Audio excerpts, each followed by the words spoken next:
Yeah. Nasreddin, that master of foolish wisdom, has been invited to come and tell a story in the West. Probably an important place where people gather to listen to stories and learn something, right? Now, he's traveled a long journey, and somewhere along the line, his stories fell out of his head. So when he arrives there, he realizes he has no stories, but there is an audience, and they're waiting with a lot of expectation to hear a story that will teach them something. Now, of course, Nasreddin wouldn't be Nasreddin if he didn't have a clever way to get out of it. So when he looks at the audience, and he looks at the expectation in their eyes, he asks them, after, of course, as any Middle Eastern would do, thanks them for the opportunity of being here and speaking in front of them. Do you actually know which story I want to tell you? Now, the audience, of course, they have no idea.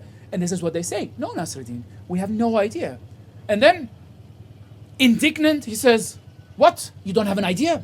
Why did you invite me in the first place? And with that, leaving the audience ashamed for their answer, he turns around and he goes away. Now, this audience, of course, they want to hear a story by Nasreddin, so they invite him again. And Nasreddin, he's so happy he got away with it the first time. And he travels again this whole way, but along the way, the stories drop left and right. And by the time he reaches his destination, he reaches this audience, this expectant audience. He realizes, again, he's there without a story. But when he sees this audience, and he sees this expectant look in their eyes, he realizes how easily they were tricked the first time. So he looks at them and he says, hey, do you know what story I'm about to tell you? But this audience, they're prepared. And this time they said to each other, if we invite this man from the Middle East, let's be clever and let's say yes if he asks the same question. And this is what they do. They all say yes. And Nasreddin looks at them and says, well, you know the story already? In that case, what is the use of me telling you the story again? Right? You know it. You have it. There you go. And he turns around and he goes away. Now that's not where the story ends.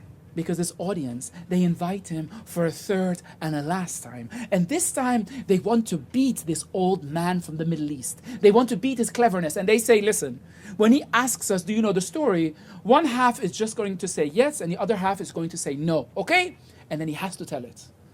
And for the third and the last time, Nasreddin finds himself in front of this audience after a long journey, but his stories have left him left and right and left and right. But he's Nasreddin, right? He's standing in front of this audience.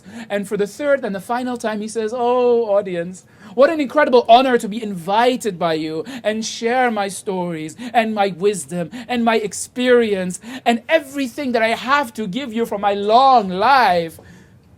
But do you know which story I'm going to tell?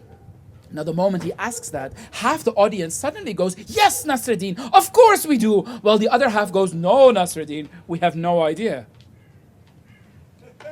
And at this, he looks at them and says, it seems that half the audience knows and the other half doesn't. You know what?